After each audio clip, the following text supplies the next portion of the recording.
Nah, Asik. halo Om Ernest, halo Om, aduh ketemu lagi nih itu sama si Om Ernest, Halo Tante Ayu, Kayak apa aja itu? Ya, terakhir ketemu teh di Kopdar Bandung ya, Me? Oh udah lama.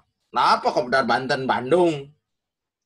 Oh yang di villa itu ya? Yang di Nah, Dago. Terus yang pulang duluan. awalnya pengen tapi kumaha. Semenjak itu langsung dikarantina kan? Di karantina. Gara-gara itu kayaknya, Mbak. Aduh, jadi Om Ernest ini pelapak apa namanya, seller di marketplace. Jadi dia jualan-jualan online udah lama berarti Om ya? Ya, udah lah ya. Udah dari tahun 2000 lumayan. Atau dari 1900 belum ada ya, belum ada. Ada sih. Saya juga kayaknya belum ngerti. Online di marketplace mah baru 2015 kayaknya. 2014 akhir kayaknya.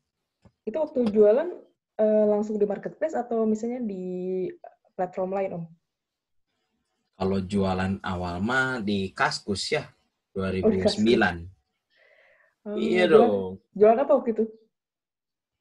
Di Kaskus jualan printer.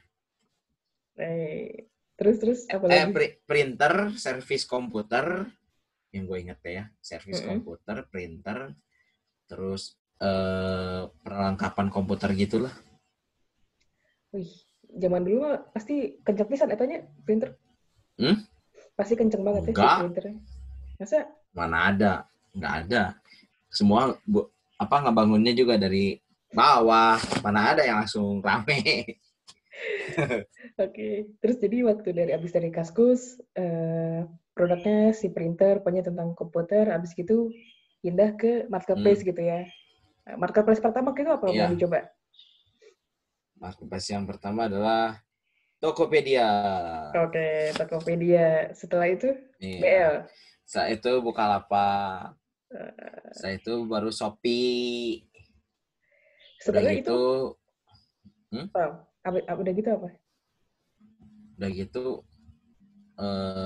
ya balik lagi ke pengen bikin website sendiri, terus balik lagi ke marketplace. Udah. Itu ngikutin tren atau gimana pemilihan marketplace-nya itu? Iya dong. Kan waktu pertama kali kan kalau nggak salah ya 2014 akhir tuh Tokopedia kena invest $1 juta ya kalau nggak salah. Dan tampilannya nggak kayak sekarang gitu. Tampilannya masih yang masih kurang banget lah gitu kalau bisa dibilang. Pengiriman juga cuma ada JNE gitu, maksudnya nggak banyak. Terus fiturnya juga nggak sebanyak sekarang gitu. Yang penting mah bisa upload produknya, produk deskripsi, judul gitu yang penting mah ya. Betul, upload produk aja karena punya stok foto kan. Stok foto ya udah upload gitu.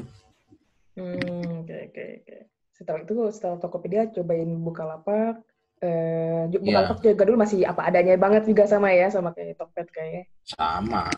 Sama. Wah, masih mau ada penjualan tuh sebenarnya lebih gampang dulu ya. Kalau sekarang sih karena sellernya udah mulai banyak, terus pelapaknya juga mulai banyak ya rada susah gitu ya. Tapi kalau dulu sih memang pelapaknya belum terlalu banyak, terus pembelinya juga kan kayaknya udah yang pinter-pinter gitu ya.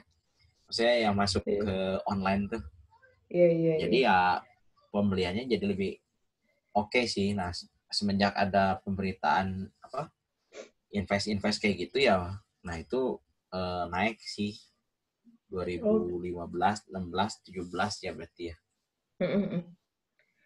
Berarti pas pertama kali buka toko di marketplace, pas upload itu langsung ada yang beli atau misalnya harus tunggu berapa waktu dulu, Om? Saya uploadnya September. Wih, Baru diingat ada ya. yang ya karena akunnya September kalau nggak salah. Terus jualannya kosmetik dulu ya. Terus udah upload jualan kosmetik. Kalau nggak salah bulan September, November baru ada penjualan satu. Berarti nunggu sebulan teteh. 1 bulan. Iya, sebulan lah, sebulan. Baru penjualan satu. Ngiklan nggak? Dulu udah ada fitur iklan belum dulu? Belum. Mana ada iklan? Nggak ada. Dulu cuman fiturnya naikkan produk, terus share-share di share-share di sosial media gitu. Di BBM ya dulu kan? BBM kan ngehits teh. BBM sih udah lewat. Kalau di saya sih. Oke. Kalau di saya sih udah lewat BBM. Kalau BBM sih pas zaman jualan printer sih BBM benar. Oh ya, satu era ya sama si Kaskus tadi itu ya. Iya, minta pin, broadcast di BBM, ngehang BBM-nya. Terus harus di restart ulang BBM-nya. Asli. Nah, gitu loh. Iya. Transformasi berjualan online teh ya. Iya, dari BBM kan langsung ke WA ya. Benar-benar. Terus kalau misalnya ini tuh suka banyak yang tanya juga sih, kalau misalnya ada seller gitu baru mau ikutan berkecimpung di dunia online gitu, suka ada ketakutan gitu om, rata-rata kayak, aduh takut kalah bersaing sama yang udah besar katanya. Terus misalnya, karena kan orang-orang cenderung langsung melihatnya ke review, ulasan, bintang dan sebagainya kayak gitu. Nah, sebenarnya kalau saran-saran dari Om Ernest untuk seller-seller pemula ini yang baru mau join di online, bahkan online ya langsung, misalnya baru mau join di Instagram, di marketplace atau bikin website, itu sarannya gimana? Mendingan gimana dulu gitu tahap awalnya kayak gitu? Ya kalau memang nggak punya kan ada dua ya mungkin ya kalau saya lihat ya, kalau ada yang nggak punya karyawan, biasanya dikerjain semua kan sendiri ya, mulai dari upload produk, dari deskripsi, dari harga barang, dari riset produk, kan semua dikerjain sendiri itu ya. Ya mau nggak mau sih memang harus dilakuin gitu. Terus ya harusnya konsisten gitu. Terus kalau misalkan nggak bisa closing pakai produk A, ya upload lagi pakai produk B, upload lagi produk C gitu. Dan kalau yang baru mulai ya biasanya harus ibaratnya ngelengkapin dulu katalog apa yang kita jual tuh apa aja. Nah, pas udah kita punya katalognya bagus, yang menurut kita bagus gitu ya.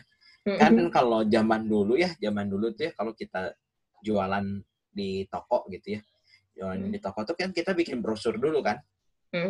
Nah, udah bikin brosur, sebarin tuh ke siapapun. Nggak ada itu yang namanya conversion rate tuh nggak ada.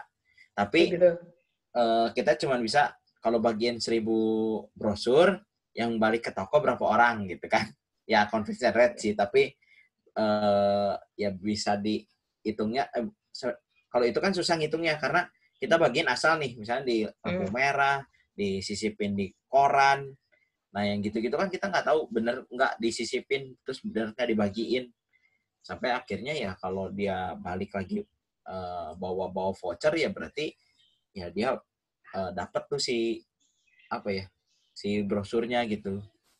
Jadi kalau yang buat pemula ya kalau udah bikin katalog bagus ya harus disebarin gitu. Jangan disimpan sendiri. Kalau kurang bagus ya berarti kita harus bikin lagi yang bagus gitu. Nah, gambarnya kurang.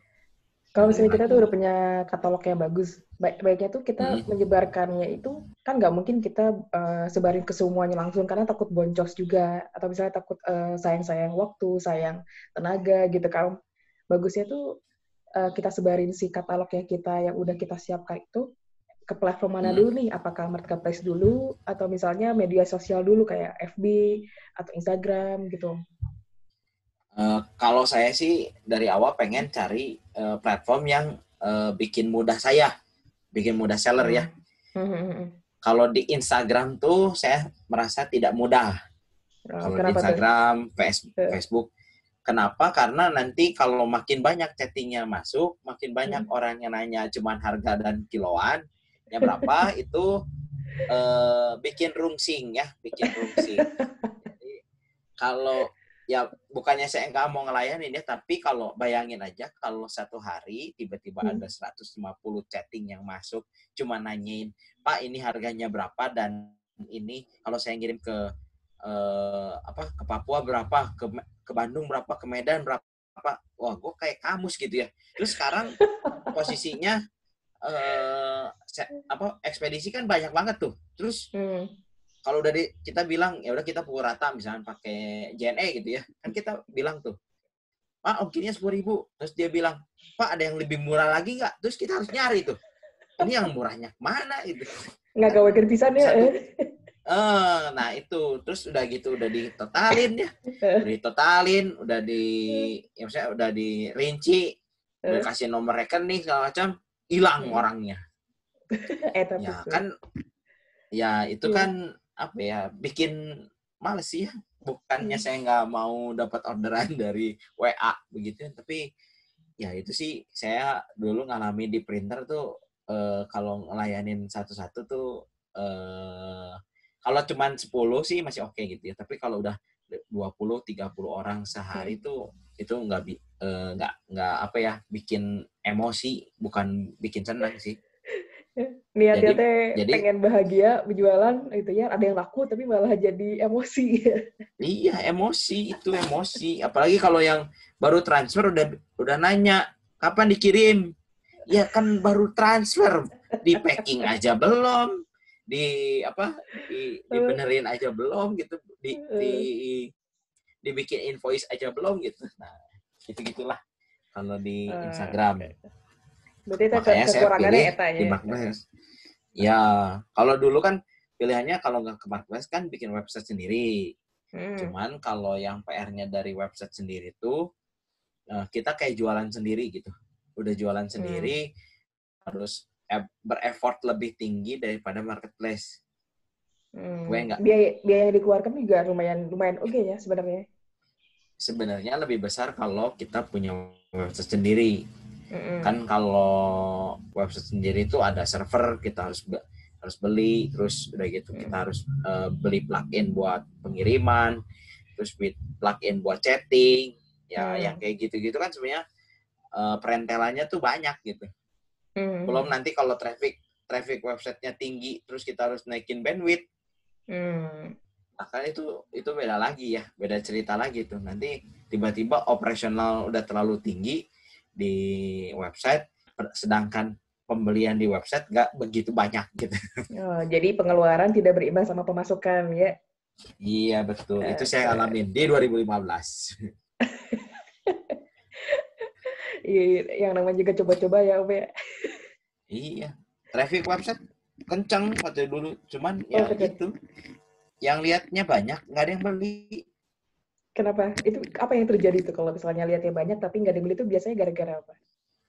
Ya biasa ya. Kalau di sini kan satu nggak punya rekening bank. Terus kita rekening bank cuma ada 2 dulu ya, BCA sama Mandiri. Mereka punya BRI. Ya kita masa harus nyediain BRI gitu. Terus kalau kita punya rekening, konsumennya cuma punya rekening BJB, kita harus bikin BJB gitu kan, nggak efektif ya. Maksudnya harus satu-satu kita punya rekening. Terus ya kalau semuanya keisi gitu, asli ada transferan gitu ya. Kalau ini kan cuma sebeduk sekali gitu kalau transferannya. Terus harus ngecek, belum biaya admin potong. Ya dulu sih. Terus yang kedua adalah dulu tuh biaya pengiriman. Biaya pengiriman kan kalau ke mana ya pokoknya mahal lah gitu ya. Dan kalau di produk-produk yang nggak unik, orang tuh nggak ada, ya gue teh wajib beli online gitu. Kalau nggak unik, ibaratnya kalau kayak sekarang beli Indomie online kan kayaknya udah oke gitu. Kalau zaman dulu beli Indomie online pasti mikirnya, ngapain beli Indomie online? Di warung juga ada banyak gitu. Kamar gue gitu ya, atau Indomaret atau sepaket gitu. Tapi kan sekarang ya kan beda gitu. Pas awal-awal kan setengah mati gitu kalau jualan online tuh. Oke. Berarti sebenarnya awal-awal apa ya? Kalau kita jualan itu mau gak mau ya emang harus ngikutin tren ya, sama lihat perilaku konsumen itu sekarang udah mengarah kemana sih gitu ya, Om ya? Ya, sebenarnya yang dilihat adalah tren konsumennya. Kalau untuk produknya mas sebenarnya nanti ngikutin sih. Gitu. Tren konsumen itu gimana Jadi, maksudnya? ya tren konsumennya mereka yang tadi biasanya belanja di mana jadi di mana gitu. Tapi kalau misalnya kayak ngikutin lucu banget coba itu. Iya, omnya lagi ini dulu. Ini lagi. Lucu banget. Iklan dulu. Iklan. Lucu, ada takut cicak. Iya, takut cicak. Jadi kalau misalnya ini, misalnya kan kita katanya baiknya mengikuti tren konsumen. Misalnya konsumen lagi sering lihatnya di mana, maka kita jualan di situ gitu ya. Nah, tapi kalau misalnya kita mengikuti apa maunya konsumen, bukankah itu jadi sulit nih buat kita untuk terus bertahan gitu di situ? Karena kan istilahnya nih, takutnya nih, pertama takutnya adanya perang harga, takutnya misalnya pak kuat-kuat misalnya apa ya, boncos di mana-mana gitu. Jadi mendingan itu baiknya gimana, Om? Kalau saya yang dilihat mas sebenarnya mas tren konsumen itu tren yang apa ya, kan kadang si marketplace atau si media sosial tuh ada happeningnya tuh. Maksudnya gimana? Apa ya, contoh kayak kemarin lah ya, kemarin tuh sempat rame kan Dalgona Coffee ya.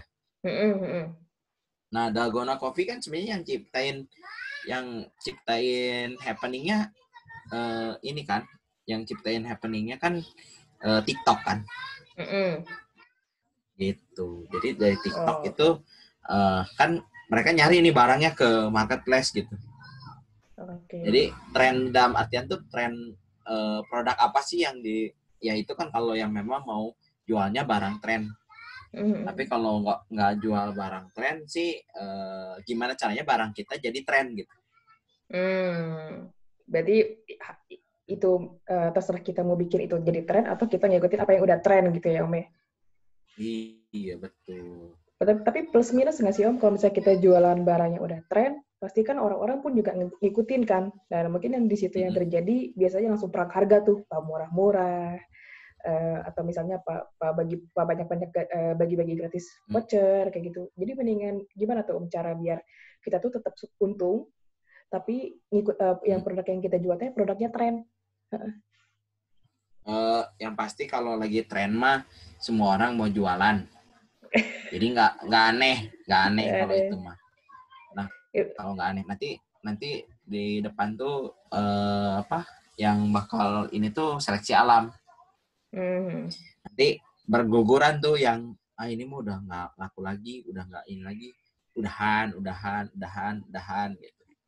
Jadi nanti yang bertahan adalah ya memang gimana ya, kayak gini aja, misalnya lagi laku Dalgona Coffee gitu ya, terus laku nih kopi laku, kopi Nescafe tuh laku, semua orang jualan, semua orang beli buat dijual lagi segala macam.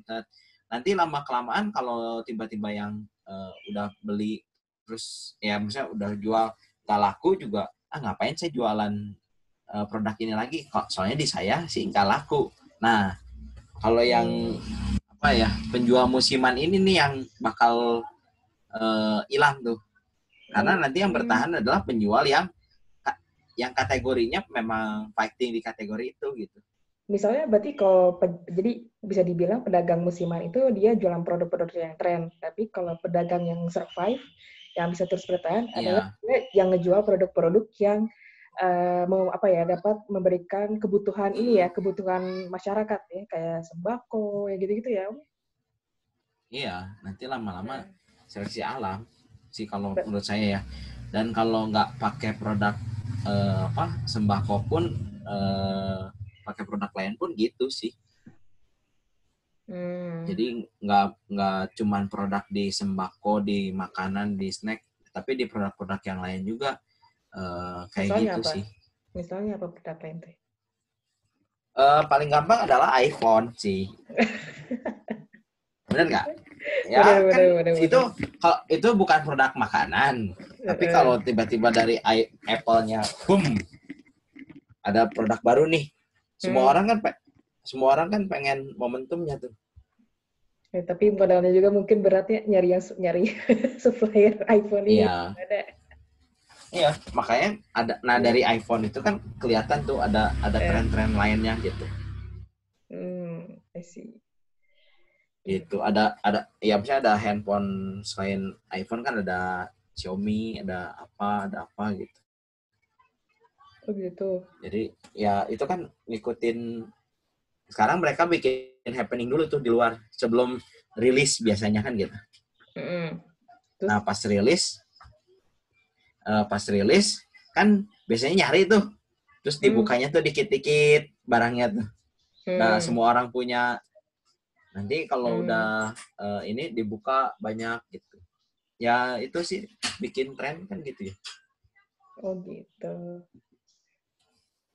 Iya berarti kenapa ada anak-anak kecil tadi? Iya nih dibuka pintunya. Bodor. Iya iya. Iya.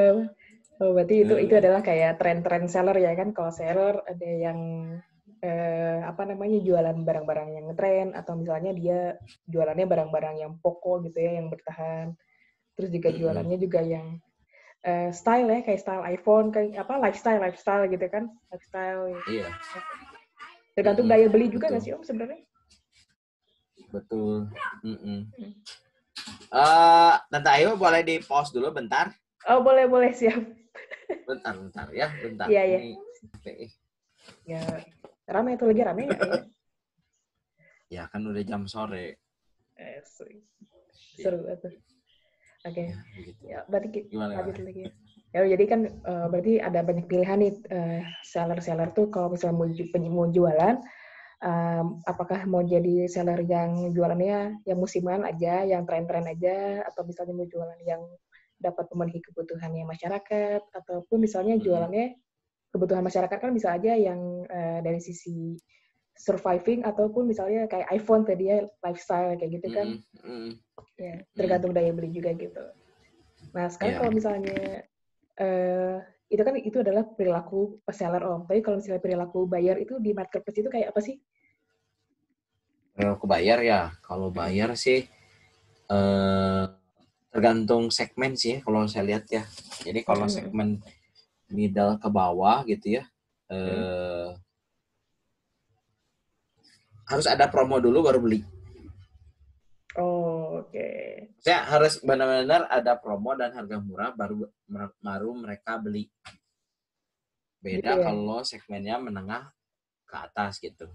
Ya menengah sampai menengah ke atas.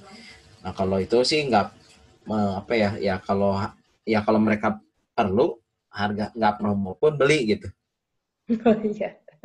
Ya Kayak kan? misalnya iPhone nggak promo pun kalau misalnya mereka punya uangnya dan perlu dan bahkan nggak perlu Beli pun kan? juga mereka nggak perlu pun juga beli ya kan kalau iPhone. Iya. Kalau enggak ya contoh paling gampang adalah sabun gitu. Sabun kalau apa? Ya kalau enggak sasetan, maksudnya enggak sasetan, ya kadang yang ini juga enggak beli gitu kan. Tapi kalau yang menengah ya pasti belinya yang botolan gitu. Apalagi kalau yang udah beli aja sekalian yang besar karena buat irit atau gimana gitu. Ya dari situ aja udah kelihatan kan kenapa dari brand apa bikin produk tuh ada levelnya gitu. Ada level saset, ada level 100 mili, 200 mili sampai level yang literan gitu. Nah itu karena ya perilaku konsumennya tuh dari level yang ini sampai level ini kan beda tuh. Nah, gimana caranya si produk ini bisa masuk ke pasar dari beberapa jenis barang ini gitu. Padahal sebenarnya barangnya sama kan? Iya. Itu iya sih, benar. Tapi misalnya Gitu. brandnya tuh udah terkenal, tapi maksudnya udah ternama nih sih. Misalnya brand kosmetik X udah ternama, Tapi karena ternyata dia itu pengen ngasar yang middle low, yang ke bawah, akhirnya dia yang bikin versi 100 milinya gitu ya, misalnya gitu ya. Ya, ya kayak gitu. Foundation 100 milinya. Oh, ya. Apa ya dulu tuh ada yang bilang tuh downsizing sebutnya. Itu bisa jadi salah satu cara untuk keluar dari perang harga ya, Om ya, sebenarnya.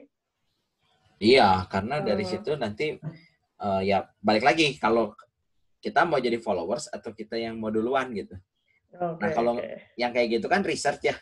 Kenapa si A ini bikin kemasan kayak gini? Pasti kan mereka udah research dulu gitu. Oh di pasaran cocoknya ini. Nah kadang ya kita mau jadi kalau jadi followers lihat brand X ini ngeluarin, kenapa kita juga nggak ngeluarin gitu? Kan followers. Tapi kalau misalnya kita research sendiri, punya data sendiri, terus tiba-tiba ngeluarin size-nya segini, kan yang lain kenapa sih ini? Jadi ya saling, nah enaknya punya kompetitor tuh jadi saling saling belajar di situ. Kenapa dia begini, cocok nggak buat di kita gitu. Nah itu biasanya hal-hal apa aja yang harus diperhatikan Om? Misalnya apakah kemasannya, harganya, apa aja yang bisa harus diperhatikan dari biar si riset kita tuh bisa menghasilkan kesimpulan yang oke gitu. Ya kalau kenapa keluar barang dengan size yang ini, ya yang pasti pengen volume transaksinya lebih besar. Oke. Ya kalau nggak menjual ya nggak akan dijalanin. Asli. Iya, makanya ya tetap kalau mereka bikin kayak gitu ya biar gimana caranya si buyer mereka tuh jadi betah gitu. Kalau yang pakai ya misalnya kalau bayar mereka tidak betah ya gimana caranya mereka mau loyal.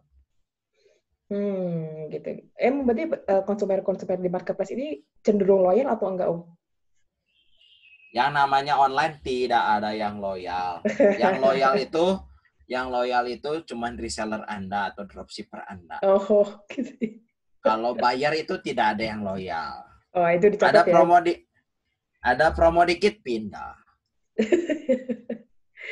Tapi kecuali kecuali ya misalnya kecuali kayak ada buyer yang punya idealisme. Kalau gua mah marketplace ini, nah itu udah beda ya.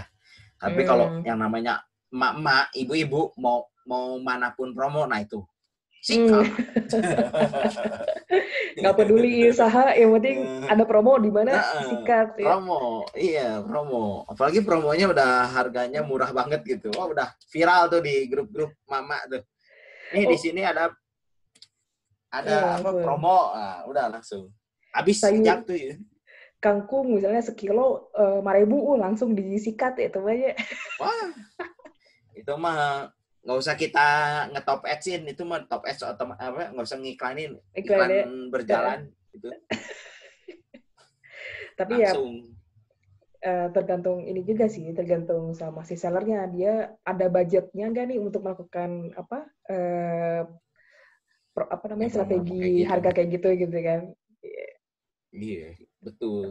Tergantung ini juga ya, misalnya di awal ini kalau misalnya mau jual di marketplace, dia ini tujuan utamanya apa? Kalau misalnya tujuan utamanya pengen banyak yang lihat, ya mau nggak mau dia harus mengeluarkan biaya iklan cukup gede ya, sebenarnya ya. Ya, sebenarnya mah kayak kita buka toko offline aja sih. Kan kita udah buka toko nih di pinggir jalan misalkan ya. Nah, bedanya gini, toko di pinggir jalan atau toko di dalam mall. Kan kalau di marketplace berarti toko di dalam mall kan? Iya, benar. Nah, sebenarnya kalau toko di pinggir jalan tuh kayak kita punya website.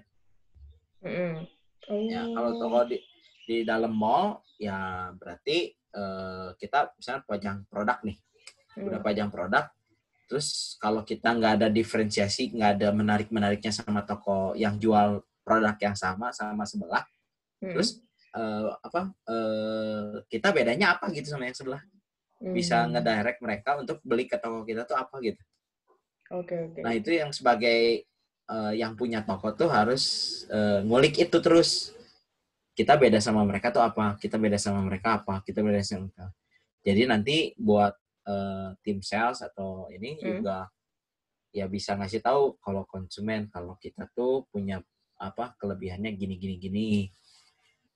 Itu. Ya, biasanya harus kasih kasih tips, misalnya kasih tips coba, misalnya apa aja harus yang menonjol tuh apa aja, misalnya apakah harus menonjol dari segi harganya, kualitasnya, atau apanya misalnya.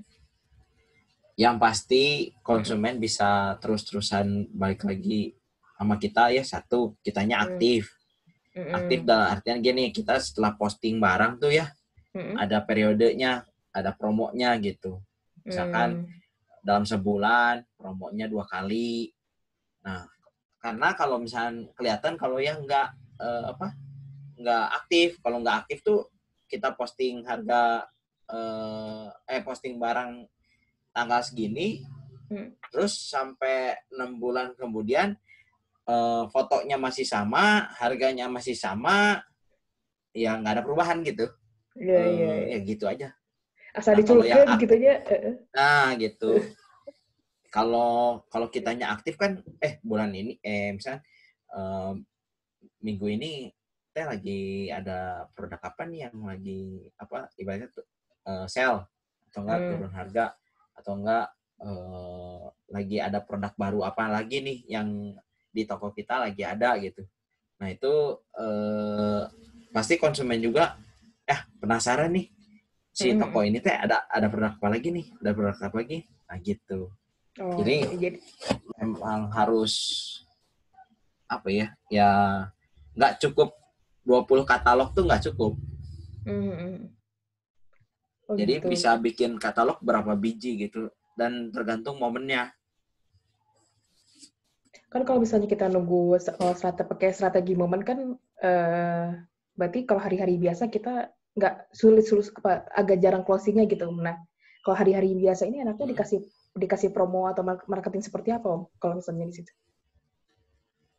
Kalau hari-hari biasa mah normal aja. Kan kita normal aja. Justru kita harus pas di hari-hari biasa tuh kita bisa tahu konsumen kita loyal atau enggak gitu. Karena nanti dari situ kan kelihatan mereka balik lagi atau enggak. Nah setelah kenapa kita promonya di di momen-momen itu, karena kan mereka ya kalau jualan di marketplace ya, mereka kan bikin event tuh, datengin orang, datengin pembeli segala macam. Nah setelah mereka datengin pembeli nih, kan yang tadinya banyak, terus kan nanti mengerucut nih ke hari-hari biasanya yang nggak ada promo nih, balik lagi nggak tuh orang. Justru kalau tiap hari pengen rame terus, ya itu mah ramenya sama dropshipper sama reseller. Jadi banyakin aja reseller, dropshipper yang beli ke kita pasti gede gitu. Karena kalau dibilang buyer buat beli, ya ini mah kita bayangin aja kita gitu. Kita beli iPhone emang tiap hari. Sultan atau kita tiap hari beli iPhone. Terus mau dipakai apa gitu kan? Jadi tergantung tergantung produk juga. Kita bisa lihat orang ini pakai produk kita tuh berapa lama sekali sih. Oke. Boleh nggak? Jadi mereka tuh pakai barang kita sampai benar-benar rusak, sampai harus beli lagi tuh kapan gitu. Oke. Jadi itu harus kita bayangin gitu. Iya sih. Kayak misalnya kita kalau misalnya bikin restoran, kita harus ngitung, harus memperhitungkan itu ya, misalnya si oven ini teh dia mampu tetap bagus tuh berapa tahun sih, kayak gitu kan ya. Nah, jadi kita harus tahu kayak gitu ya. Betul. Kalau kita nggak tahu produk kita yang jual siklusnya, bahaya itu. Iya. Benar. Oke. Dan balik lagi ke perilaku pembeli, Om. Jadi tadi sempat udah di-share nih sama Om Ernest kalau ternyata pembeli di online itu tuh jarang sekali ya, Om, jarang sekali yang loyal ya. Hampir jarang yang online, karena kan promo sedikit langsung geser kan. Ada promo sedikit geser gitu ya. Iya, geser aja. Orang Instagram tinggal slide gitu doang kok geser. Cepet banget, gak usah kayak zaman dulu punya toko offline, harus keluar dulu, belok, masuk gitu. Kalau ini swipe dikit tuh udah berapa detik. Udah langsung. Udah pindah langsung. Selain gak loyal, apalagi tuh perilaku pembeli yang unik gitu di marketplace seperti apa lagi? Yang gak unik ya. Yang unik. Oh, yang unik.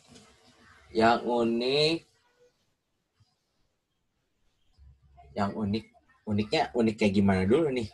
Misalnya tuh beda lah kalau misalnya waktu Om Ernest jualan, misalnya jualan di Instagram atau di website, tapi ini mah nemu customer kayak gini tuh di marketplace unggul gitu, hanya di marketplace gitu. Ya Yang kayak kayak gitu. gitu? Misalnya tuh yang kayak yang aneh gitu, Oh. ini mah cuman pembeli di marketplace, kalau misalnya di ya tempat yang lain mah nggak kayak gini gitu orangnya tuh. Oh, kalau di marketplace mah ya itu kadang nemuin uniknya orangnya nggak beli sama kita tapi komplainnya sama kita gitu. Oh bisa ya kayak gitu ya? Iya, karena yang jual kan banyak produk yang sama, ya kan? Ya tapi pas mungkin dia nggak ngerti cari sellernya siapa, terus dia cuma tahu produknya itu, mungkin pas nyari ketemulah produk itu, terus komplainnya di produk itu, ya ketemulah produk saya gitu. Jadi dia cerocos barangnya rusak, nyampe dia bajret lah atau apa gitu. Terus kita tuh selalu nanya kan nomor invoice-nya berapa gitu. Pas kita cek udah nggak ada, Bu, nggak pernah beli toko kita, nggak pernah. Terus dianya maksa saya beli di marketplace ini. Iya, Ibu. Iya, memang sih beli di marketplace itu. Tapi bukan ke toko saya, gitu. Nah, itulah. Kalau di marketplace pasti ada yang kayak gitu tuh. Aduh, lucu bisa ada. Ada banget. Ya, kalau enggak, ini, Kak, saya udah transfer ya. Terus, emang gue yang ngecek transferan? Gitu. Jadi, terus, udah transferannya di screenshot kan dikasihin kita gitu ya. Terus kan kita nggak bisa ngecek kan. Iya. Terus dianya komplain, Kak, kok barangnya nggak dikirim-kirim? Lah, masuk order ke jadi pesanan diterima aja belum ada, gimana mau dikirim-kirim? Ya itulah konsumen di marketplace. Bisa jadi misalnya dia nge-screenshotnya teh kalau pakai yang salah teh gering ya. Padahal misalnya harusnya kalau pakai yang mana gitu yang dia kirimin screenshotnya. Ya, itu Kalau misalnya jadi yang di marketplace kan gitu. Harus 3 digit belakang kan dulu kan. Harus sesuai kan. Ya mungkin dia dibuletin kan. Kalau dibuletin kan nggak tahu gitu. Dia transfernya kemana kan. Ya udah. Itu kan bukan salah saya. Kadang-kadang misalnya dibuletin terus niatannya baik. Kadang-kadang suka ada yang kayak gitu. Dia ini soalnya kasihan misalnya kurang 10 perak lagi gitu kan. Biar jadi apa. Iya. Tapi nggak bisa kan. Harus pas itu. Iya. Kalau enggak kok yang ada di marketplace lagi mah ini sih. Kak, barangnya udah sampai tapi saya nggak nerima. Jadi di status biasanya di status status pengirimannya tuh delivered, sudah diterima. Nah, kadang kan kita kalau sebagai seller kan nggak tahu ya, maksudnya si kurirnya nyimpan barang di siapa, dititipin di siapa, nggak tahu nih. Terus marah-marah tuh si ini, Pak, ini statusnya sudah delivered, sudah sampai, tapi saya nggak nerima. Wah, gimana nih sebagai penjual nih? Yang disalahin penjual loh. Penjualnya nggak ngapa-ngapain. Penjualnya cuma ngirimin barang ke kurir, ya kurirnya nyimpan di mana gua nggak tahu gitu. Ya, dari situ lucu gitu. Komplainnya ke kita, ya ini nggak nyampe barangnya. Terus saya nggak kenal sama namanya ini yang nerima barang. Terus saya dalam hati ya, ibu aja nggak kenal, gimana saya? Saya juga nggak kenal. Saya harus nanya sama siapa? Ini harus nanya sama siapa ini? Ini yang nerima siapa? Nggak tahu. Gitu. Mau nggak mau harus diselesaikan via ini ya, Om ya, via bantuannya marketplace masing-masing ya. Iya, dah. Bingung dah. Saya juga nggak kenal, ibunya nggak kenal. Terus kita mau kenalan sama siapa? Ya lucu sih. Tapi ya konsumen di sini memang masih banyak yang begitu gitu. Jadi mereka taunya gue beli sama lu, ya lu yang ya lu yang proses, lu yang kirim. Ya gue mau taunya tuh dari tanggung jawab lu gitu. Padahal sebenarnya kalau kita beli dari suatu marketplace dan itu ada third party-nya pengiriman, nah sebenarnya harusnya komplainnya sama third party itu dong gitu. Ya. Cuman kan mungkin mereka yang punya kontaknya sellernya kan, satu-satunya yang dia ada di chat itu seller gitu kan. Mau nggak mau dia pasti nge-kontaknya si seller dulu, ya. Betul. Itu sih yang Gitu. masih ada Tapi kalau saya sekarang. hit and run masih ada, akan selalu ada ya hit and run mah ya. Ya banyak lah. Itu mah ya kayak kita aja. Iya Kita sih. juga kan kadang kalau beli barang kalau akhirnya nggak jadi kan ya udah sudah nanya-nanya tinggalin. Oke, udah. Berarti Ya sebenarnya jadi udah. uh, Hah?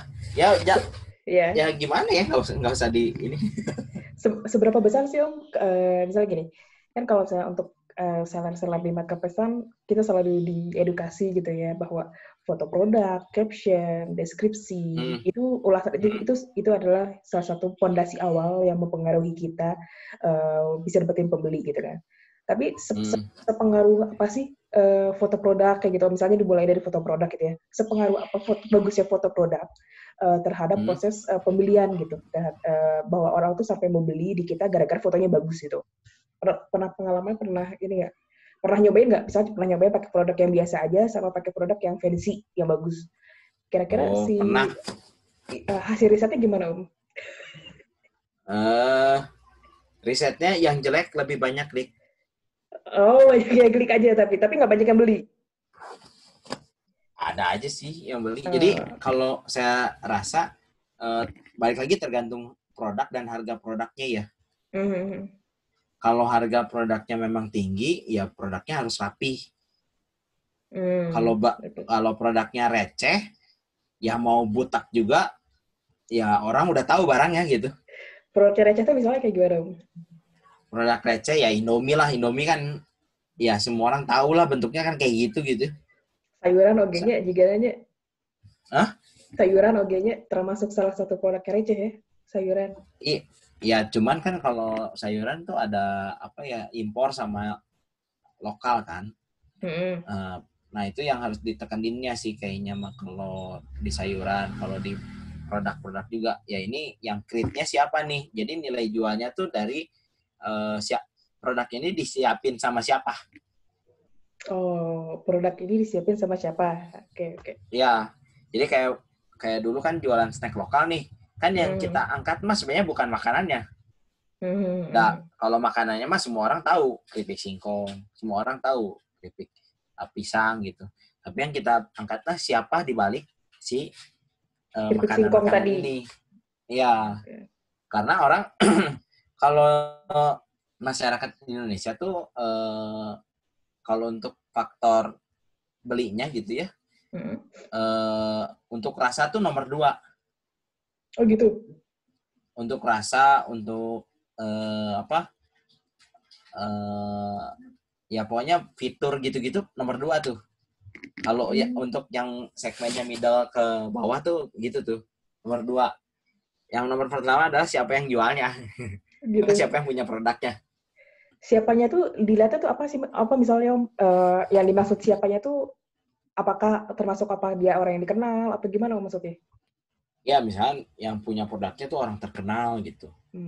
Gitu ya. Oh jadi kayak misalnya produk apa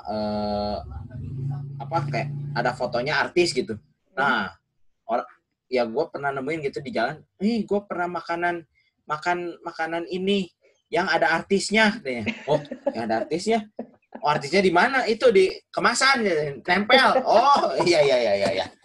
Gua sampai jadi beli karena apa, Bu? Karena artisnya katanya. Oh, artisnya. Ya. Jadi Itu bukan mungkin karena yang makanannya. Yang Jadi bukan. dulu ini ya, Hah? Be, yang apa kue artis dulu laku banget tuh gara-gara itu kayak Leo, Be. Iya, kan orang penasaran. Ini artisnya bisa bikin kue kan. Emang enak. Ya, tapi ya kalau snack UKM, kalau produk UKM, produk lokal biasanya gitu sih. Hmm. Biasanya gitu. Siapa yang pakai, nah itu Hmm. bisa mempengaruhi sales. Itu adalah salah satu trik yang nomor satu banget ya, yang Iya. kemungkinan suksesnya tuh tinggi gitu ya, Om ya? Iya nggak sih? Ya, nggak Iya. dibilang tinggi enggak, tapi kalau Oh dibilang enggak? yang berhasil banyak, ada banyak gitu. Oke. Ada juga yang nyobain pakai cara gitu nggak berhasil, ada. Baik lagi ke Hmm. produknya, tergantung produknya. Itu kalau aku suka bingung kadang-kadang banyak gitu yang bilang iya tergantung produknya. Nah tergantung produknya itu kalau misalnya kita breakdown itu apa aja misalnya poin-poinnya tergantung produknya. Apakah yang tadi mungkin ya, apakah produknya dibutuhkan atau enggak kayak gitu-gitu ya Mbak? Iya. Sebenarnya apakah produknya diterima sama market atau enggak? Ya kan Diterima kita nggak tuh. bisa bilang ya diterima tuh gini. Anggaplah Ayu jualannya basreng. Ya, kan udah banyak ya basreng ya. Nah, terus pasti kalau udah kayak gini ya basreng apa sih yang di otak kita? Pasti basreng merek A gitu. Nah, ini tiba-tiba merek kita masuk nih, merek X nih. Pengen ibaratnya mah orang kalau tahu basreng teh ada merek X juga nih. Nah, terus pas cuman bedanya gini, kalau yang A ini kan udah terlalu lama, udah sustain. Nah, gimana caranya si produk yang X ini kan dikenal dulu nih sama masyarakat nih. Nah, dikenal dulu sama masyarakat, gimana caranya? Kan harus tahu ngumpul sama siapa kan?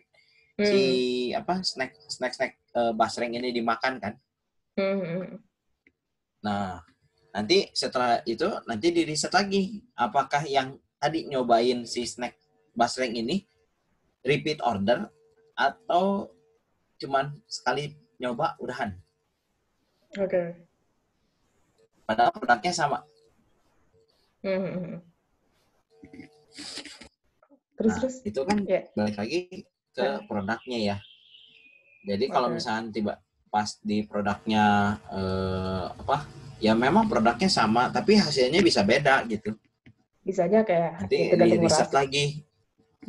Apakah dari rasa, apakah dari harga gitu ya Om ya? Ya bisa rasa, harga, packaging. Ada juga beberapa kali yang ganti packaging terus kan nggak diterima juga sama masyarakatnya. Karena menganggap ini mah bukan makanan saya gitu. Oke. Jadi emang risetnya penting pisan ya, mau jualan gitu mah. Iya, apalagi kalau memang udah mau bikin produk sendiri. Oh, ada lagi branding gitu Maya, harus masukin branding gitu Maya. Iya. Branding tuh bukan sales loh. Benar-benar. Bisa jadi branding di mana-mana, tapi nggak ada sales. Nah, karena kan sebenarnya tujuannya branding bisa jadi cuma pengen ngasih tahu aja, aku jualan ini loh gitu ya. Cuman awareness doang. Tapi orang suka nganggapnya ya kalau produk gua ada di mana-mana, ya berarti salesnya ada. Salah. Benar. Salah. Yang benar adalah produknya ada di mana? Hah? Yang benar adalah ya branding itu cuman awareness aja. Cuman ngasih tahu aja kalau ada produk ini. Kalau ada gimana cara nge-follow up-nya ya. Nah, sebenarnya sosial media tuh untuk tahu yang suka sama produknya tuh siapa aja. Jadi kalau cara maintain si customer-nya itu bisa via Instagram, via Facebook, via TikTok mungkin atau via apa gitu. Nah, gimana cara engage sama mereka aja. Sama pembeli gitu. Nah, kalau produknya ada di mana-mana ya itu berarti balik lagi jalur distribusi. Produknya ada di mana-mana. Jadi pas buyer mau nyari barang, gua tuh pengen nih. Oh, ada di sini. Nah, itu cepet tuh closingnya. Kalau tiba-tiba, aduh, gue pengen produknya, aduh harus beli online dulu. Kan lama tuh. Nah, kadang konsumen juga ada yang bisa nunggu, ada yang nggak bisa nunggu. Kalau yang bisa nunggu mah ya hari itu juga gitu ya.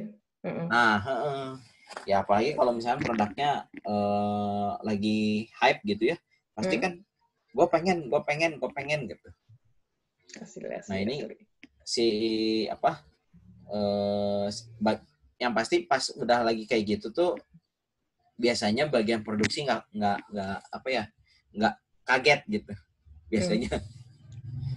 Karena permintaan tiba-tiba banyak gitu ya. Bludak. Padahal gara-gara di-review sama artis A gitu, yang mereka juga nggak tahu karena mereka nggak endorse. Iya, tiba-tiba aja artis iseng bikin konten ya. Iya, nah itu bonus judulnya kalau udah kayak gitu. Kayak kemarin tuh yang itu dorok-dok ya, kisah-kisah dorok-dok viral itu kan, ya kan? Gara-gara ada artis yang makan dorok-dok kan? Iya. Nah, kan orang nyari kan, ini dorok-doknya siapa, ini apa. Semua orang bikin dorok-dok jadinya. Sekarang udah mulai turun lagi. Iya, kan gitu produknya, musiman. Nah, tadi kan cerita tentang foto produk. Jadi ada tergantung sama si kategori produknya ya, apakah produknya receh atau misalnya memang mau dibikin premium gitu kan. Maka fotonya menyesuaikan. Terus kalau misalnya dari sisi judul foto itu sepengaruh apa sih Om? Judul foto sama deskripsi lah langsung. Foto judul sama deskripsi itu pengaruh apa sih? Judul foto, judul produk. Judul produk. Judul produk ya kalau bisa mah jangan yang aneh-aneh aja sih, jangan ditambahin kayak zaman-zaman dulu gitu. Apa misalnya teh? Sepatu ini kalau bukan ini gitu ya. Nah, iya kayak gitu-gitu tah. Ya kan biar semua keyword masuk tuh. Udah nggak bisa gitu. Terus kalau ya bisa sih, ada sih pernah lihat gitu ya. Cuman image ke tokonya jadi aneh nantinya. Ya, benar-benar. Image ke tokonya, kok tokonya kayak gini gitu. Terus jual sepatunya premium gitu harganya. Makin aneh gitu. Ini orang semua ditempel, saya jadi mau beli yang mana? Tapi mungkin itu ya kali ya, akibatnya adalah banyak klik, tapi konversi pembeliannya sedikit ya Om ya, kalau kayak gitu ya. Ya bisa juga gede sih. Oh bisa gede juga? Bisa. Kan baik lagi tergantung siapa yang jual. Oh iya sih, bener-bener. Kan udah nggak ada faktor judul sama itu, tapi siapa yang jual? Kalau si artis yang jual pakai judul kayak gitu laku nggak? Iya sih, lagu-lagu aja itu mah. Iya. Jadi judul produk tidak pengaruh. Judul produk itu ngaruh kalau di search engine. Kalau sama diiklankan ya. Ya. Kalau diiklankan. Tapi kalau dipegang sama siapa, judulnya mau aneh pun dibeli. Fotonya mau burem, oke, dibeli jika adanya. Iya, betul. Kebanyakan Jadi nggak ngaruh. Cristiano Ronaldo jual dorok-dok gitu ya. Fotonya burem, judulnya aneh, tetap aja laku dari Cristiano Ronaldo udah jual. Nah, gitu. Jadi sebenarnya bukan masalah foto produk lagi sekarang, bukan masalah judul produk lagi. Yang orang pengen tahu tuh sekarang siapa yang jualnya, atau enggak ya si produknya yang benar kayak gimana. Kan sekarang kalau bisa dilihat ya, kenapa katanya online lagi naik nih. Kenapa orang masih banyak yang nggak percaya untuk beli online? Kenapa? Ya karena ya itu, kadang foto sama datang beda hasilnya. Terus masih banyak isu-isu yang aduh kalau beli online tuh ribet gitu. Nah, dari ini yang gitu-gitu ya. Dari transfer, dari kesiapan seller-sellernya. Karena ya menurut saya sih belum semua seller juga siap gitu, termasuk saya gitu. Kalau dikasih ya pesanan tiba-tiba banyak gitu. Yang notabene biasanya yang siap untuk pesanan banyak tuh corporate, biasanya yang udah mapan. Nah, ya, kan udah kita melek teknologinya gitu ya. Bukan melek teknologi sih, tapi dari segi kesiapan mereka, dari infrastruktur, dari orang lebih siap gitu. Kalau kita ya kita bisa melek teknologinya, tapi kalau infrastrukturnya kita nggak punya, terus kapitalnya juga kita nggak ada, ya orderan yang di depan ini banyak pun, jadi cuman bisa kebagiannya sedikit gitu. Oh, asih. Ya. Kebayang nggak? Baik. Jadi ya itulah kendala ya bukan lagi judul produk lagi sih itu. Ya, banyak faktor. Tapi kalau misalnya kita bukan siapa-siapa gitu, emang kayak orang biasa pengen jualan di online gitu, berarti itu konsekuensinya mau nggak mau kita harus belajar riset lagi ya sih. Judulnya harus benar, fotonya benar ya Om ya, gitu kan? Iya. Kalau kita sebenarnya bukan benar sih, kan? tapi menarik aja judulnya. Jangan sama orang lain. Itu aja sih. Pakai frame gitu ya kalau mau ya, pakai frame gitu ya. Ya mau pakai frame, mau pakai ada ciri khasnya, ya itu sih balik lagi ke style ya. Karena nanti itu yang ngebangun image image si fotonya ke yang kenal sama kita gitu. Oh kalau tokonya si ini gayanya begini gitu. Dan itu konsisten aja kayak gitu. Nanti orang juga tahu, oh kalau tokonya si ini gayanya kayak gini. Dan jangan baru sebulan udah ganti lagi gayanya. Baru sebulan ganti lagi gayanya. Nanti di toko teh favorit gitu. Beda-beda kamarnya, beda-beda. Kayak aku waktu itu sempat riset juga kan sebenarnya desain foto produknya itu yang bagus kayak apa kalau misalnya pakai frame. Terus semakin riset kan mulai kata kuncinya apa gitu kan. Aku semakin tahu nih, oh ternyata si toko ini desainnya tuh gini. Oh jadi setiap kali misalnya aku search Pak Choi gitu ya, muncullah si toko X ini tuh dengan desainnya ini. Oh berarti terus jualan kangkung, muncul lagi si Eta gitu kan, si penjual X ini desainnya sama gitu. Oh, itu teh lumayan bikin jadi masuk ke top of mind juga ya Om ya, desain-desain kayak gitu teh. Betul. Okay. Apalagi ada nama tokonya, makin masuk. Oh, misalnya teh Erju gitu kan? Iya. Misalkan, ya kan orang jadinya scroll ada toko ini, kayaknya sama nih. Wah, si Eta jualannya loba gitu. Terus ada dropshipper yang copy paste toko kita. Toko iya deh. Semakin pengen dibeli. Gini toko na. Padahal mah hiji tapi jual banyak padahal gitu kan. Enggak, padahal bukan kita yang jual gitu, orang lain. Kan ngambil fotonya foto kita gitu weh. Aja asli. Terus kalau misalnya dari segi deskripsi pasti kan aku juga beberapa kali pengalaman udah pakai deskripsi yang bagus, yang lengkap gitu ya. Tapi tetap aja ada yang nanya ini teh berapa kilo misalnya kayak gitu. Tapi sebenarnya deskripsi itu pengaruh apa sih sebenarnya? Deskripsi itu pengaruh setelah mereka beli. Kalau sebelum mereka beli, kadang nggak ngaruh apa-apa. Selalu ditanya lagi. Gitu. Jadi, ngaruhnya setelah mereka beli. Mereka beli komplain. Kenapa kok gini? Nah, nggak baca deskripsi berarti. Oh, gitu. Oh, itu ternyata. Nah, nanti setelah kayak gitu, nah mereka mulailah baca deskripsi. Jadi bukan pembeli pertama yang baca deskripsi. Jadi kalau ada yang marah-marah karena nggak baca deskripsi, wajar, ya. Wajar. Ya wajar lah. Kan mereka baca deskripsinya setelah mereka beli dan komplain. Kalau berarti mau nggak mau tetap aja harus pakai deskripsi kan, karena itu tadi jangan sampai misalnya dia udah komplain ternyata deskripsinya kita pun nggak lengkap gitu kan ya Om ya. Nah itu betul. Yang penting mah deskripsi kita menjelaskan detail. Gitu. Kalau menjelaskannya kurang detail ya kayak waktu dulu saya pernah produknya baju beda 2 cm jadi masalah. 2 cm ya? Iya benar 2 cm. 1,5 cm. 1,5. Nah di deskripsi itu 3 cm. Sedangkan ya tuh datang barangnya tuh 2,5 cm ya. Jadi beda 50 milian gitu. Nah itu komplain loh. Nah itu ada loh. Ya misalnya kalau saya pribadi ya gitu ya beda 50 mil. Ya kan nggak pernah ngecekin sampai ini 50 mili ya. Kan nggak pernah ya. Iya, yang penting dipakai aja enakan kan gitu.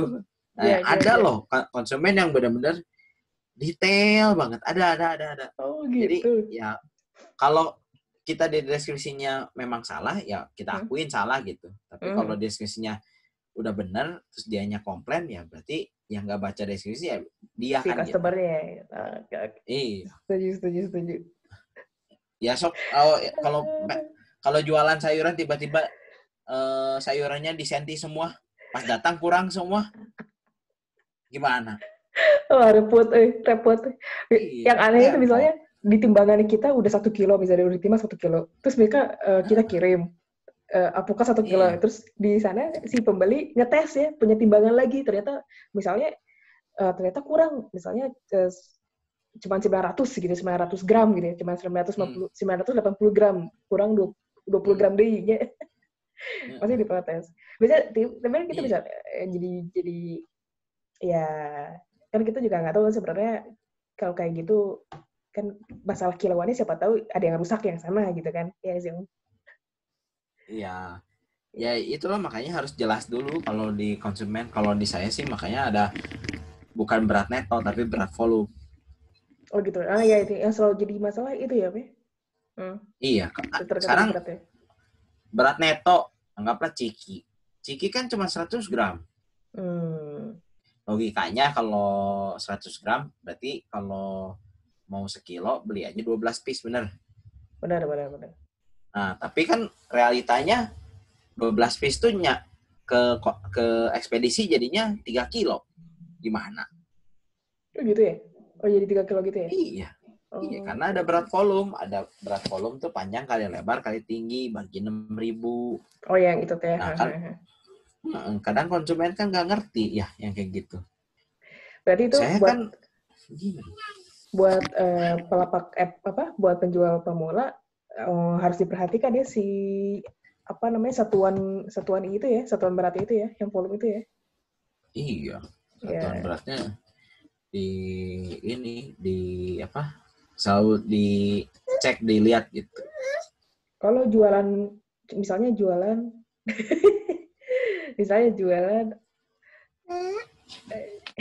halo, misalnya jualan alpukat 1 kilo gitu ya.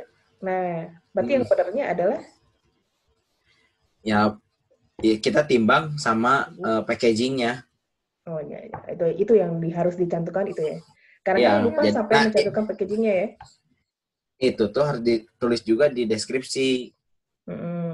Kalau nggak ditulis nanti orangnya ngambek, kenapa katanya alpukatnya sekilo tapi kok di kilonya 1,2. Nah itu berarti pentingnya deskripsi itu sampai segitunya gitu ya. Jadi tapi intinya deskripsi itu akan dibaca setelah pembelian karena mau komplain. Ya kecuali kalau si pembelinya udah pinter. Pembelinya udah pinter mah beda lagi ya ceritanya. Iya. Oke. Jadi misalnya kalau buat pemula mah buat pemula mah itu ya Om ya, foto, deskripsi, judul, ya itu banyak-banyak riset ya. Judul juga jangan melenceng dari apa yang sudah orang-orang pakai Om ya. Iya ada. Ya gitu. Oke, mantap tuh ilmu-ilmunya dari mulai ini Om ya, pemilihan produk ya. Pemilihan produk yang dijual. Karena kan suka banyak yang ini juga ya kayak kenapa ya produk saya nggak laku? Nah kan kayak gitu tuh. Banyak sih itu pasti. Udah pakai iklan kok nggak laku-laku ya.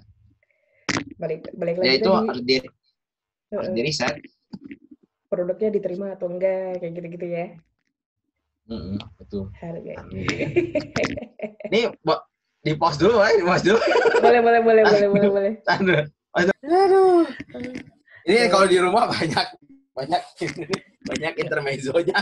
Ngasuh banyak atau akhirnya berarti. Aduh, ya ini ponakan semua tuh. Rame. Sebelum kita closing Om, satu lagi pembahasan ya yang mungkin pasti banyak orang juga bertanya-tanya nih Om. Karena kalau marketplace ini kita punya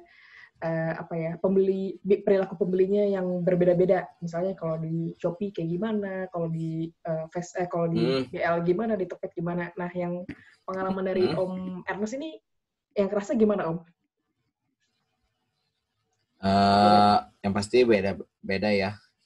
Yang saya ngelihat itu kalau di Tokopedia tuh orangnya nggak banyak nanya, langsung beli. Gitu. Kalau di Shopee belinya kalau lagi promo. Terus kalau di Shopee banyaknya ibu-ibu cewek yang notabene sensitif harga lah kalau cewek mah ya. Terus dan ya selalu bisa ngebanding-bandingin kalau Shopee mah. Terus juga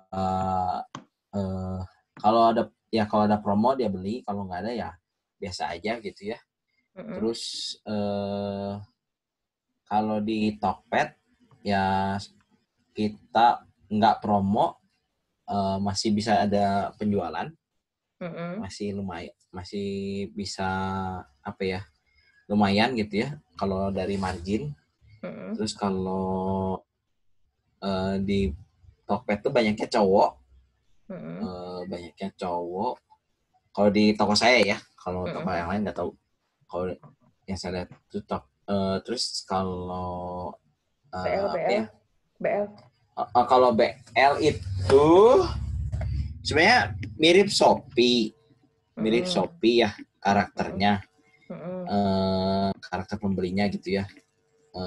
Terus tapi jadi ada pembeli yang idealis gitu kalau di BL tuh. Misalnya Jadi gimana? biasanya gimana ya? Jadi kalau saya suka sama BL, pembelinya nggak akan beli di mana-mana gitu. Gimana gitu? Oh, jadi ya udah di BL terus gitu ya maksudnya teh? Kalau yang saya perhatiin sih gitu. Jadi ya konsumennya lebih loyal sih kalau di BL. Nah, cuman kalau di BL karena memang banyaknya apa ya, gadget gitu ya, terus perlengkapan ya cowok banget lah gitu. Nah itu kalau ke kategori saya yang snack itu atau makanan tuh kurang. Apalagi kalau cowok sih biasanya kan kalau apa ya, cowok tuh beli harus lagi memang dia butuhin. Kalau cewek beli kalau nggak butuh pun bisa dibeli gitu. Atau bisa. Hah? Atau bisa sih. Hah? Benar nggak sih? Benar. Jadi ya saya ngelihatnya gitu kalau di BL mah ya karena cowok gitu ya. Jadi dia benar-benar kalau beli tuh biasanya dia nanya dulu istrinya, saya mau beli ini. Terus baru nanya ke kita, ada nggak barangnya ini gitu. Ada 2 layer ya. Kalau yang ceweknya tergantung promo. Dan ya ada juga sih segmen toko lagi yang beli di Bukalapak gitu. Jadi bukan end user juga ada. Yang manfaatin promo gitu ada. Ya di semua marketplace adalah manfaatin promo buat ya stok di rumahnya bisa sih gitu. Jadi sebenarnya mah apa ya kalau yang baru mulai itu nggak usah bingung mau nyari barang di mana sih, karena sekarang banyak barang tuh udah banyak di online.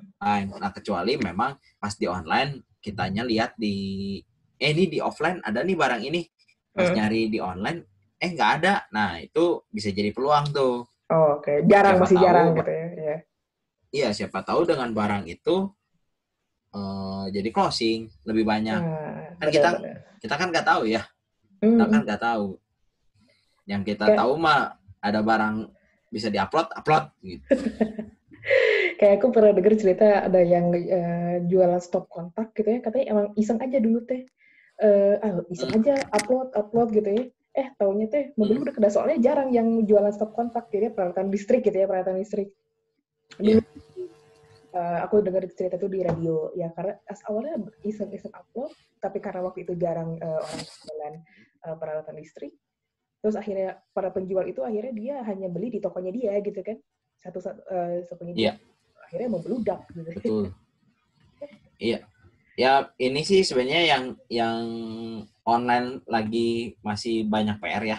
Kalau yang saya lihat ya. Jadi belum semua barang tuh masuk online. Jadi peluangnya masih banyak. Jadi kasih bocoran kayak ya contohnya kayak alat pertukangan gitu ya. Alat pertukangan. Alat pertukangan kan kalau memang mau sampai benar-benar pelosok desa gitu ya, kan harus kitanya ibaratnya mau buka toko besi, misalnya toko peralatan di desa itu sampai segimana gitu. Nah, terus kalau enggak kita mau bikin sesuatu sampai desa itu segimana gitu. Tapi kan kalau sekarang kan dengan kondisi semua bisa dilihat di online dan semua bisa dipelajari di online gitu ya.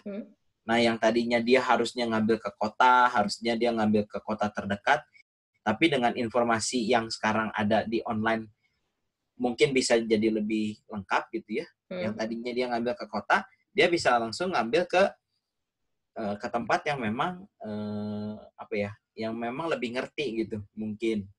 Iya. Nah, gitu jadi ya, alat-alat tukang gitu ya. Jadi kalau saya rasa online tuh peluangnya masih gede banget. Kenapa gede? Karena online tuh edukasi.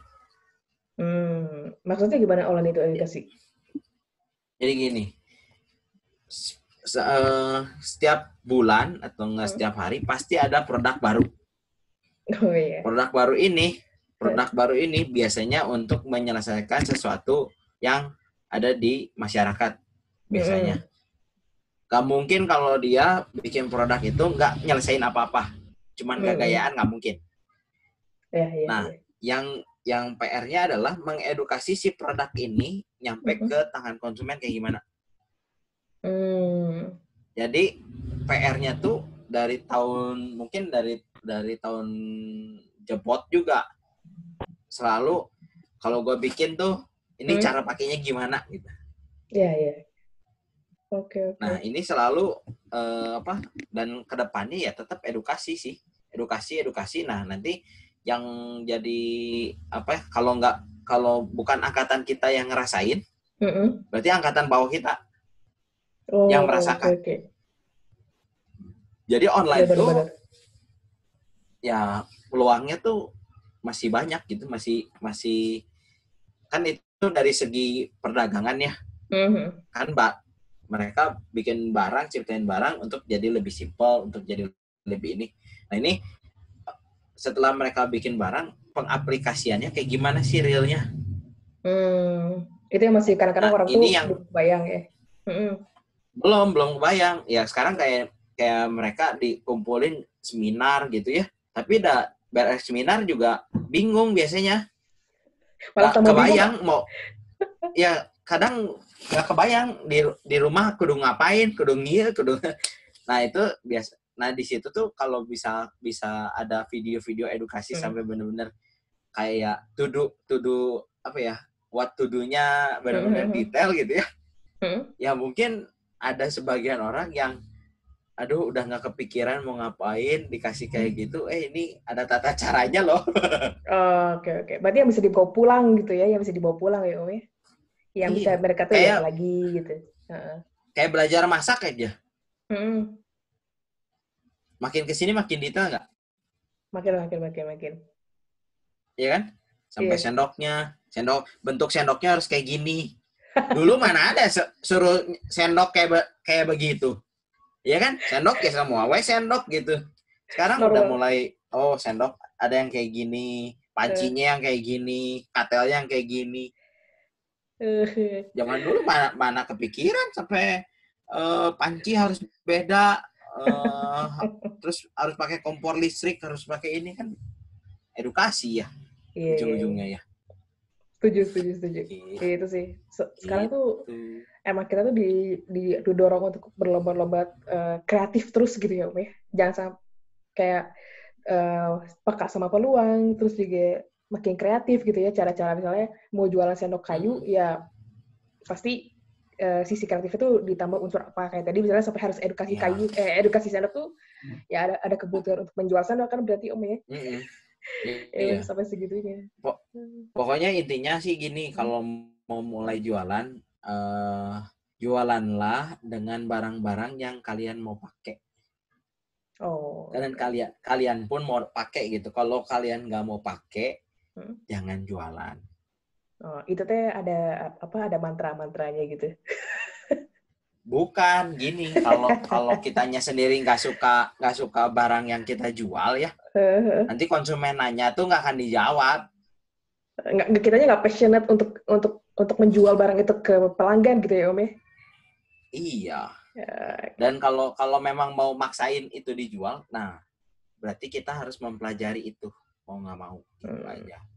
Itu tuh jadi kadang-kadang yang suka ada di mindsetnya orang-orang tuh, yang mindsetnya ya udah kita jualan, begitu di online kan katanya dengan janji-janji, bahwa kan orang-orang kadang-kadang suka ada yang bilang ya itu langsung laku, omset segini per bulan gini, akhirnya itulah yang mindset tersebut yang terbentuk yang membuat orang-orang tuh ya udah diculin aja gitu, ya udah saya yang penting upload, yang penting ini, akhirnya diculker kadang-kadang, terus akhirnya nyalahin marketplace-nya gitu kan, itu masih banyak aja yang terjadi kayak gitu. Bukan banyak, memang kayak gitu. Soalnya bedanya gini, soalnya kalau di marketplace tuh kalau kita lagi awal-awal baru upload gitu ya, atau enggak akunnya baru gitu ya, itu memang apa ya, dari segi pencarian dan dari segi apa ya, kayak aktifnya tuh tinggi gitu. Kebayang nggak? Kan ya karena baru, terus kita upload, bisa frekuensinya bisa tiap hari, bisa intensnya ada gitu. Nah, yang jadi masalah adalah setelah produk-produknya sudah settle, sudah apa ya, sudah listing gitu. Nah, biasanya ya kadang kita lupa untuk cari produk baru lagi, kalau enggak kita bikin promo lagi. Jadi cuman ngandelin produk-produk yang sudah ada di situ. Upload itu ya. Oh, oke. Nah, yang jadi masalah tuh biasanya di situ. Kenapa yang tadinya saya laku, kok sekarang jadi nggak laku? Lupa Karena sama ya itu ya. Ada hal-hal yang apa ya, kalau di tenggelam tuh, si katalognya kan tenggelam tuh. Iya. Kalau tenggelam gimana cara naikinnya gitu? Ya berarti kan harus ada effort lagi nih naikinnya nih. Entah itu iklan lagi atau misalnya gimana ya Om. Iya, entah itu iklan lagi atau kalau nggak mau pakai produk yang udah laku di iklan, ya berarti harus pakai produk baru kan? Benar. Kalau nggak produk baru, berarti harus create new product gitu. Asik, benar. Produknya seperti apa? Gitu. Nonton aja dari awal gitu ya Om. Tadi udah dijelasin produknya seperti apa. Banyak produknya. Tadi kan kita udah lumayan padat tuh membahas tentang produk ya Om ya tadi. Oke. Oh gitu. Iya tadi di gitu. Di awal-awal. Ya. Gitu. Gitu. Oh jadi itulah serangkaian cerita dari pengalamannya Om Enos ya ketika berjualan online dan juga udah di marketplace. Jadi kalau untuk pemula mah jangan ragu untuk mulai berjualan gitu ya Om ya, karena masih banyak produk-produk yang berpeluang untuk bisa mendapatkan cuan di marketplace ya. Coba dilihat. Ya jangan idealis. Bener. Ya. Setuju. Biasanya gitu soalnya, idealis. Idealisnya kayak gimana misalnya? Biasanya gini, ada saya mah cuman bisanya ini gitu. Nah itu teh harus harus didobrak gitu. Ya harus gimana ya? Ya kalau mau terus-terusan gitu jangan pengen hasilnya beda gitu. Nah itu benar. Kalau nggak salah tuh kalau dapet quotes gitu, jangan ngarep hasil yang beda tapi usaha masih sama, gitu kan? Iya, harus beda lah. Gitu. Oke, siap begitu. Ilmunya udah banyak pisan ini. Kita akan segera akhiri sesi recording atau meeting hari ini. Terima kasih pisan Om buat ilmu-ilmunya. Sukses terus buat Erju. Asik. Sama-sama. Terima kasih. juga dadah. Tante Ayu. Iya. Senang pisan bisa ngobrol banyak sama Om Ernest. Begitulah. Begitulah dah. Gitu. Dadah. Dadah Om, tapi jangan di off dulu. Aku cuma matiin recordingnya aja. Ya. Siap. Dadah, Om. Oke. Dadah.